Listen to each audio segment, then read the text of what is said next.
చెన్నై పోలీసుల కస్టడీలో శ్రీకాళహస్తి మాజీ జనసేన పార్టీ ఇన్ఛార్జ్ కోటా వినూత, ఆమె భర్త చంద్రబాబు నాయుడు చాలా కీలకమైన అంశాలు చెప్పారు.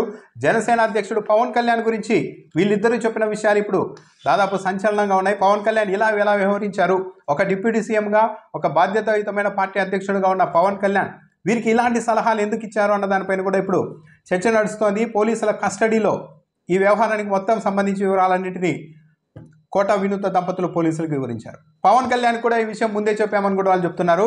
తమ డ్రైవర్ని లోపరుచుకొని అతడికి 30 లక్షల రూపాయలు ఇచ్చి టీడీపీ ఎమ్మెల్యే బొజ్జల సుధీర్ రెడ్డి మాకు సంబంధించిన వీడియోలన్నీ రికార్డ్ చేశారు, బెడ్రూమ్లో వీడియోలను రికార్డ్ చేశారు, చాలా ప్రైవేట్ వీడియోలన్నీ రికార్డ్ చేసి ఆయనకు అందించారు. దాంతో బొజ్జల సుధీర్ రెడ్డి తమను బ్లాక్మెయిల్ చేయడం మొదలుపెట్టారు. దాంతో తాము వెంటనే తమ పార్టీ అధ్యక్షుడు పవన్ కళ్యాణ్కు ఈ విషయాన్ని చేరవేశాం, డిప్యూటీ సీఎంకు చెప్పాం, బొజ్జల సుధీర్ రెడ్డి ఇలా పనిచేశాడు, మా డ్రైవర్ని వ్యక్తిగత సహాయకుడిని లొంగ తీసుకొని డబ్బులు ఇచ్చి మాకు సంబంధించిన ప్రైవేట్ వీడియోలన్నీ రికార్డ్ చేశారు అని పవన్ కళ్యాణ్కి చెప్పగా పవన్ కళ్యాణ్ కొన్ని సూచనలు చేశారు. ఆ సూచనల్ని పాటించడం వల్లే తాము ఇరుక్కుపోయాం అని కూడా ఈ దంపతులు పోలీసులకు చెప్పారు. బొజ్జల సుధీర్ రెడ్డి బ్లాక్మెయిల్ చేస్తున్నారన్న విషయాన్ని పవన్ కళ్యాణ్కు తాము చెప్పంగానే ఆయన నేను చంద్రబాబు నాయుడుతో మాట్లాడతాను, బొజ్జల సుధీర్ రెడ్డితో మాట్లాడతాను, అంతా సర్దుబాటు అయ్యేలా చేస్తాను, పోలీసులకు ఫిర్యాదు చేయవద్దు, పోలీసులకు ఫిర్యాదు చేస్తే రెండు పార్టీలకు ఇబ్బంది వస్తుందని చెప్పారు పవన్ కళ్యాణ్. దాంతో మేము పోలీసులకు ఫిర్యాదు చేయలేదు ఈ బ్లాక్మెయిల్ పైన అని ఈ దంపతులు ఇద్దరూ వివరించారు. అయితే డిప్యూటీ సీఎంగా ఉన్న పవన్ కళ్యాణ్ ఇలాంటి సలహా ఎలా ఇచ్చారన్న దానిపైన ఇప్పుడు చర్చ నడుస్తోంది. తమ పార్టీ మహిళా నాయకురాలకు సంబంధించిన బెడ్రూమ్ వీడియోల్ని కూడా రికార్డ్ చేస్తే తమ కూటమిలోనే ఉన్న మిత్రపక్షానికి సంబంధించిన ఎమ్మెల్యే బ్లాక్మెయిల్ చేస్తూ ఉంటే వెంటనే చర్యలు తీసుకోండి, పోలీసులకు ఫిర్యాదు చేయండి అని అనకుండా ఇదేదో ఒక దుప్పటి పంచాయతీలాగా నేనే సాల్వ్ చేస్తాను, పోలీసులకు చెప్పొద్దు, ఫిర్యాదు చేయొద్దు, రాజకీయంగా ఇబ్బంది వస్తుంది, తెలుగుదేశం పార్టీ వాళ్ళతో గొడవ వద్దని ఎలా చెప్పారు? ఒక బాధ్యతాయుతమైన వ్యక్తి అయితే వెంటనే పోలీసులకు ఫిర్యాదు చేయండి అని చెప్పాల్సింది. సరే, పోలీసులకు ఫిర్యాదు చేస్తే పార్టీకి ఇబ్బంది వస్తుంది అని అనుకున్నారు. కానీ వీళ్ళు నిన్న క్లియర్గా చెప్తూ ఉన్నారు, నేను సర్దుబాటు చేస్తాను, నేను మాట్లాడతానని చెప్పిన పవన్ కళ్యాణ్ ఆ తర్వాత పట్టించుకోలేదు. దాంతో మళ్ళీ బొజ్జల సుధీర్ రెడ్డి వైపు నుంచి బ్లాక్మెయిల్ మొదలైంది. దాంతోనే మేము మొత్తం వివరాలు తెలుసుకునేందుకు శ్రీనివాసును పిలిపించాం. అప్పుడు అతను ఒప్పుకున్నారు, 30 లక్షలు ఇచ్చాడు, 20 లక్షలు ఆల్రెడీ ఖర్చు అయిపోయింది, 10 లక్షలు మాత్రమే ఉంది తన దగ్గర అని శ్రీనివాస్ చెప్పారు. ఆ సమయంలోనే ఆవేశంలో గొడవ జరిగింది, చనిపోయాడు గొడవలో అని చెప్తున్నారు. పవన్ కళ్యాణ్ మేము ఫిర్యాదు చేసినప్పుడే కనీసం వాళ్ళతో అవతల వాళ్ళతో మాట్లాడి ఈ సమస్య లేకుండా చేసి ఉంటే అంత దూరం వచ్చేదే కాదు. లేదు, పోలీసులకు మేము ఫిర్యాదు చేయాలనుకున్నప్పుడు అలా వద్దు అని పవన్ కళ్యాణ్ వారించకపోయినా తాము పోలీసులకు ఫిర్యాదు చేసి ఉండేవాళ్ళం, ఈ పరిస్థితి హత్య వరకు వచ్చి ఉండేది కాదు. కానీ పవన్ కళ్యాణ్ ఫిర్యాదు చేయవద్దు, నేను మాట్లాడతాను అన్నప్పుడు మేము నమ్మాము. కానీ పవన్ కళ్యాణ్ ఆ తర్వాత పట్టించుకోలేదు. దాంతో సొంతంగా మేమే ఈ వ్యవహారాన్ని సర్దుబాటు చేసుకునేందుకు, డీల్ చేసుకునేందుకు శ్రీనివాసును పిలిపించాం.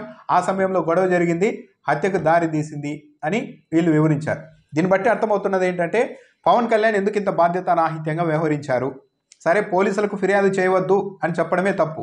ఎందుకంటే ఒక మహిళా నాయకురాలకు సంబంధించిన ప్రైవేట్ వీడియోలు బయటకు వస్తే, రికార్డ్ చేస్తే దానిపైన చర్యలు వద్దు, పోలీసులకు చెప్పొద్దని చెప్పడం మొదటి తప్పు. అయితే సరే, రాజకీయాల్లో ఉన్నారు కాబట్టి, మిత్రపక్షంగా ఉన్నారు కాబట్టి నేను మాట్లాడతా, సుధీర్ రెడ్డితో, చంద్రబాబు నాయుడుతో మాట్లాడతానని చెప్పిన పవన్ కళ్యాణ్ కనీసం ఆ పని కూడా ఎందుకు చేయలేకపోయారు?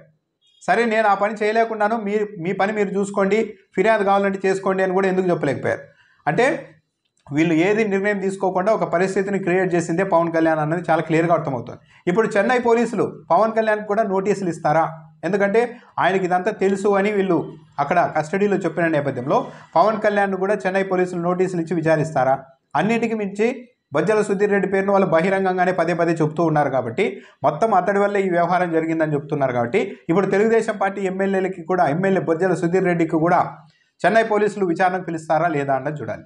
అయితే ఏపీ నుంచి ఈ కేసును చెన్నై నుంచి ఏపీకి మళ్లించుకునేందుకు పెద్ద ఎత్తున చర్చలు జరుగుతున్నాయి, లాబింగ్ జరుగుతుందన్న వార్తలు కూడా వస్తున్నాయి. ఒకవేళ అదే జరిగితే ఈ కేసులో అటు కోటా వినూత దంపతుల మీద కేసును వీక్ చేయడం, హత్య కేసును వీక్ చేయడం, at the same time Telugu Desam party నాయకుడిని కూడా కాపాడేలాగా ఈ మొత్తం వ్యవహారాన్ని అయితే కప్పిపుచ్చే అవకాశం ఉంటుంది. సో చెన్నై పోలీసులు ఈ కేసును ఏపీకి అప్పగించేందుకు అంగీకరిస్తారా లేదా?